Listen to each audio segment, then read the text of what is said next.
احکام شریعت یا احکام خمسہ۔ ہادی مہدی کے گھر آتا ہے، دونوں کچھ دیر کھیلتے ہیں۔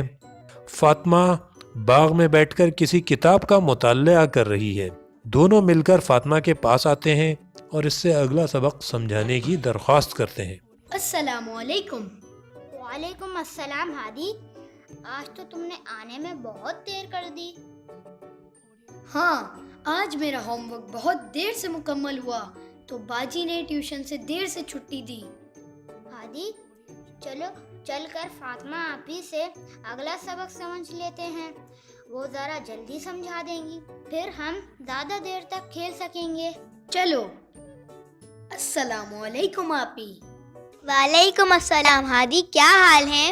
الحمدللہ آپی، ٹھیک ہوں۔ آپی ہم آپ سے ایک سبق سمجھنے آئے ہیں۔ کیوں نہیں، میں سمجھا دیتی ہوں۔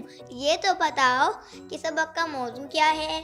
آپی موضوع ہے احکام شریعت یا احکام خمسہ۔ اچھا، تو آپ دونوں بیٹھ جائیں اور غور سے سنیں۔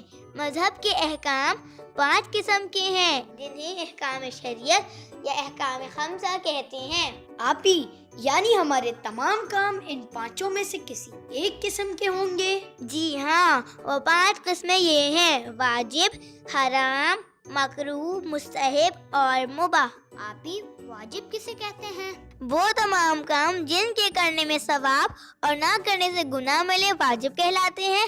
مثلاً روزانہ 5 وقت کی نمازیں، نامحرموں سے پردہ کرنا، ماہ رمضان کے روزے رکھنا وغیرہ۔ آپی حرام سے کیا مراد ہے؟ واجب کی الٹ کو حرام کہتے ہیں، یعنی وہ تمام کام جن کے نہ کرنے میں ثواب اور کرنے سے گناہ ملے اور عذاب میں مبتلا ہوں حرام کہلاتے ہیں۔ مثلاً والدین کی نافرمانی کرنا، گالی دینا، غیبت کرنا، گانا سننا یا گانا وغیرہ۔ آپی اس کا مطلب تو یہ ہوا کہ واجب کام کو انجام دینا ضروری ہے اور اسی طرح حرام کام سے بچنا ضروری ہے۔ بالکل ایسا ہی ہے۔ آپی مکروہ کسے کہتے ہیں؟ وہ کام جسے نہ کرنا بہتر اور کرنے میں کوئی گناہ نہیں، اسے مکروہ کہتے ہیں۔ مثلاً کالے جوتے پہننا، ایسے لباس میں نماز پڑھنا جس میں کسی جاندار کی تصویر بنی ہو، اور ٹوٹے ہوئے برتنوں میں کھانا کھانا وغیرہ۔ آپی اس کا مطلب تو یہ ہوا کہ مکروہ سے بھی بچنا چاہیے، لیکن اگر مکروہ کام کر لیا جائے تو اس پر گناہ نہیں ملے گا۔ بہت خوب۔ اب اس کے مقابلے میں مستحب ہے، یعنی وہ کام جس کے کرنے میں ثواب اور نہ کرنے میں کوئی گناہ نہیں ہے۔ مثلاً نماز کے بعد تعقیبات پڑھنا، نماز شب پڑھنا، سونے کے لیے وضو کرنا وغیرہ۔ یعنی اگر ہم مستحب کام کریں گے تو ثواب میں اضافہ ہو جائے گا، لیکن اگر نہ کر سکیں تو کوئی گناہ نہیں ملے گا۔ بالکل صحیح سمجھے۔ احکام شریعت کی 5ویں قسم مباح ہے، یعنی وہ کام جن کا کرنا اور نہ کرنا برابر ہے اور اس میں نہ کوئی ثواب ہے اور نہ کوئی گناہ۔ مثلاً چلنا پھرنا، کھانا پینا، سونا جاگنا وغیرہ۔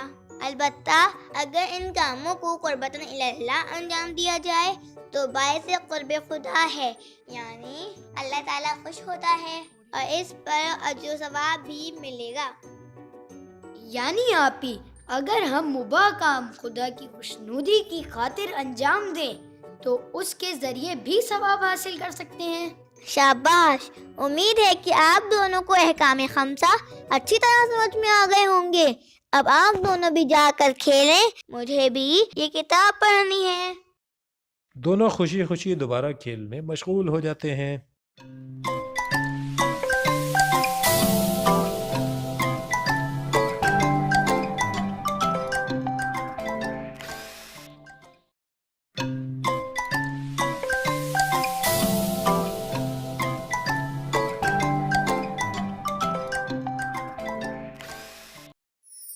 مدارس امامیہ کے چینل کو سبسکرائب کریں اور بیل آئیکن پر ضرور کلک کریں تاکہ ہماری تازہ ترین علمی و دینی ویڈیوز آپ کو سب سے پہلے ملتی رہیں۔